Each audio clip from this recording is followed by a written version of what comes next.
Pecinta moda kereta api jarak jauh pasti tidak asing dengan sejumlah makanan lezat yang tersaji di perjalanan. Ada yang dimasak di dapur utama, namun ada juga yang dimasak langsung di atas kereta. Ya, seperti apa keseruan menjadi seorang koki kereta api? Berikut kami sajikan selengkapnya dalam segmen Sehari Menjadi.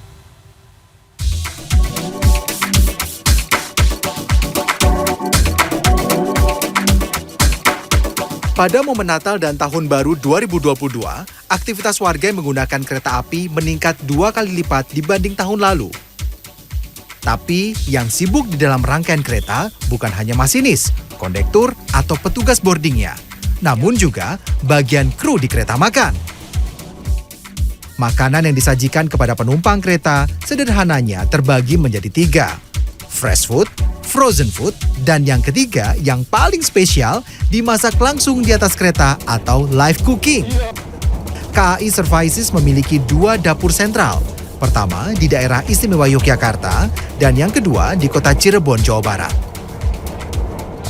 Sekarang saya sudah ada di kota Cirebon, lagi ada di dapur sentralnya. Nah, bareng sama KAI Services kita ada bawang dan ada cabai. Ini buat dibikin nasi goreng nanti ya Mbak ya? Betul. Dicek dulu, kalau yang mau nasi goreng pedas bisa ditambah cabai, enggak juga bisa. Tergantung selera Anda. Langsung bisa masuk ke dalam, dicek ya? Sudah? Dapur utama yang dikelola oleh KAI Services ini telah memiliki sertifikasi kebersihan dan sanitasi, serta sertifikasi halal MUI. KAI Service rata-rata menghabiskan 200 kg cabai per harinya, baik untuk nasi goreng, mie godok, maupun nasi sei sapi. Siap, siap. Oke, chef. Pressure. Cabai akan direbus sekitar 30 menit untuk menghilangkan bau langu dan membuat cabai lebih mudah hancur ketika digiling dengan bantuan mesin. Setelah itu, cuci juga bawang merah yang telah dipisahkan dengan kulitnya. Bila cabai direbus, bawang merah dan bawang putih akan digoreng dengan minyak panas menggunakan alat bantu mesin selama 1 jam atau bawang matang sempurna. Siap. Tukang masak rumahan ke dapur beneran begini. Under pressure. Siap, chef. Sudah, chef.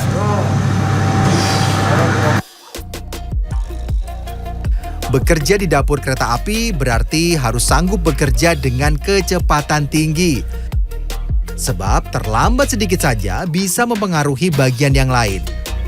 Tuh, ayam saya sudah ditunggu oleh chefnya. 1 dari 4 penumpang kereta tercatat memesan nasi goreng. Dan nasi goreng menempati urutan pertama menu yang paling banyak dipesan oleh para penumpang kereta jarak jauh. Memasak dengan api bertekanan tinggi tak hanya membutuhkan kecepatan tangan untuk mengaduk nasi, namun juga kecermatan sang koki mengatur kapan api harus dinyalakan maksimal atau kapan api dikecilkan. Membuat nasi goreng rasa-rasanya mudah saja, namun ketika memasak dengan kompor bertekanan tinggi serta wajan yang lebih berat dan besar dibanding yang biasa saya pakai di rumah, membuat saya menjadi amat gugup. Ini terus.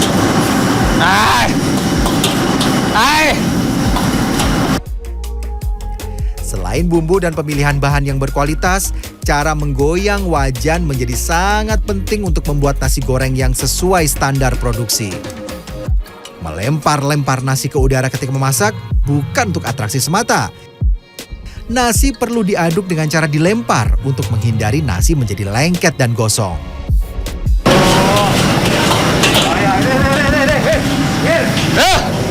Maaf, chef.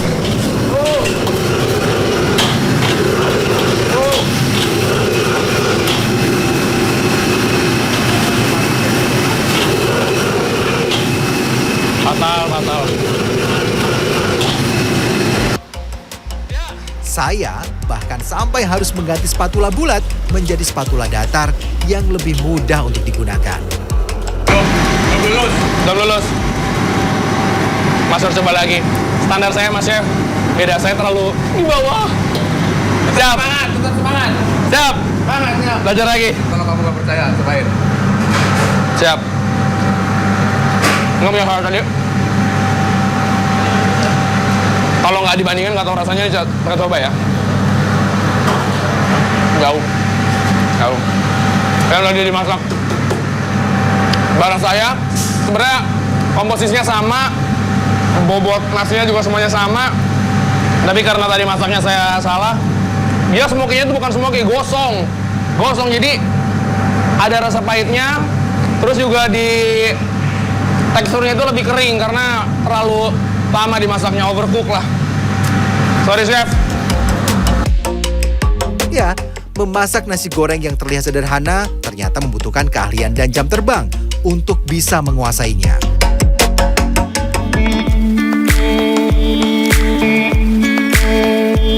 Makanan yang telah dimasak dan akan langsung disajikan pada penumpang disebut fresh food.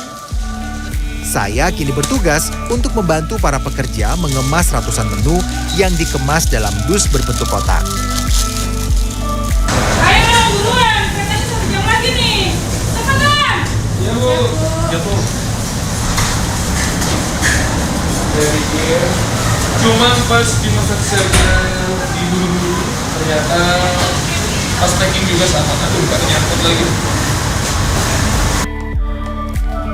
Di ruangan ini terdapat televisi yang menampilkan jam ketibaan kereta serta jumlah makanan yang diminta. Salah satu kereta dari Solo menuju Jakarta yang melintas di Cirebon akan tiba 1 jam lagi. Kami harus bergegas memasukkan aneka makanan yang telah selesai dimasak ke dalam kotak makanan. Makanan fresh food sudah, kita lanjut ke frozen food. Pengolahannya sama, namun daya tahannya yang berbeda. Dengan penyimpanan yang tepat, makanan yang dibekukan bisa awet hingga berbulan-bulan. Walau nasi goreng adalah makanan favorit penumpang, namun sapi lada hitam hampir tak pernah absen di kereta makan. Mas cepetan dikit ya, soalnya dikejar target. Iya. Ini Mbak. Bayangin dalam sehari itu ada 10-an ribu lebih makanan yang diproduksi ya. Saya lambat sekali. Ada lebih dari 2.000 kotak makanan frozen food yang dipersiapkan hari ini. Dan akan dikirim ke beberapa kereta yang melintas Cirebon menuju timur Pulau Jawa. Fresh food sudah, frozen food juga sudah. Saya lanjut untuk menyiapkan makanan yang akan dimasak di atas kereta. Tapi tak semuanya diproses di atas kereta ya. Beberapa di antaranya sudah dipersiapkan di dapur utama. Salah satunya adalah bumbu dasar nasi goreng. Sembari serah terima makanan, ada belasan petugas Tams Army yang dalam waktu 2 menit akan membersihkan titik-titik yang mudah kotor. Seperti handle pintu kereta, lantai, hingga toilet. Beberapa menit berselang, kereta kembali melaju menuju ibu kota DKI Jakarta. Menu pertama yang akan dimasak sore ini adalah nasi goreng untuk 3 porsi. Pertama-tama, masukkan bawang merah dan bawang putih. Setelah berwarna kecoklatan, masukkan telur dan nasi putih. Aduk merata. Waduh, tar kuda-kuda dah. Ini kenapa latihan? Ini berasa lagi latihan sama guru olahraga ini. Ada kuda-kudanya. Ini siap lempeng aja nih kaki. Ini saya pegangan sama kulkas kaki, kalau nggak jatuh tuh. Ya Allah. Chef benar chef, nih goyang kencang chef. Daripada terjadi pertubukan. Untuk saya yang belum pernah memasak di kereta yang sedang berjalan, guncangan yang terasa begitu menyulitkan saya, bahkan hanya untuk sekedar berdiri. Kecepatan kereta Cirebon menuju Jakarta rata-rata berkisar di angka 50 sampai 100 km per jam. Bahkan, di beberapa titik kereta mencapai kecepatan maksimal 120 km per jam. Setelah dimasukkan ke dalam wadah saji, pramugari yang memiliki sebutan khusus yakni prama bagi pria dan prami untuk yang wanita akan mengantar makanan yang telah dipesan ke tempat duduk penumpang. Saya belajar membuat menu yang kedua, yakni mie godong. Yang diwaspadai kalau lagi masak di kereta itu apa sih chef? Paling minyak, karena dia karena kita kenceng ya, jadi minyaknya pasti lari-lari kan, jadi rawan kena tangan atau kaki gitu, jadi Jadi harus pakai sepatu yang safety juga. Panas. Oh dia. Oh. Yang ini kan apa ada buat air panas itu kan benar-benar air panas ya. Jadi kalau kena dikit pasti langsung melepuh gitu. Saya aja masih belajar berdiri. Chefnya udah masak semuanya. Dan nih chef. Seporsi mie godok ini dapat Anda nikmati dengan merogoh kocek 38.000. Menurut saya sih sangat-sangat menyenangkan sekali ya. Ditambah makanannya pada enak-enak semua gitu kan. Terutama ini nih mie godok, salah satu favorit saya deh yang dengan kereta. Setelah hari yang panjang, akhirnya saya mencicipi makanan yang telah saya buat sedari pagi. Tak lupa secangkir teh hangat untuk menutup hari.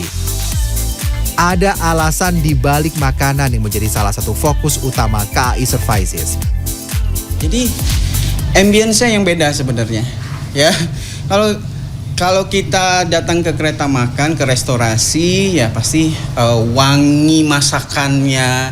Kemudian juga kita bisa langsung live melihat chef tersebut memasak. Untuk yang mau mencicipi aneka sajian di atas kereta, bisa memesannya terlebih dahulu ketika tengah memesan tiket ya, agar menu yang Anda inginkan tidak habis dibeli oleh penumpang yang lain. Rian Fernando, Dwi Agung Yuldiarto, Cirebon, Jawa Barat.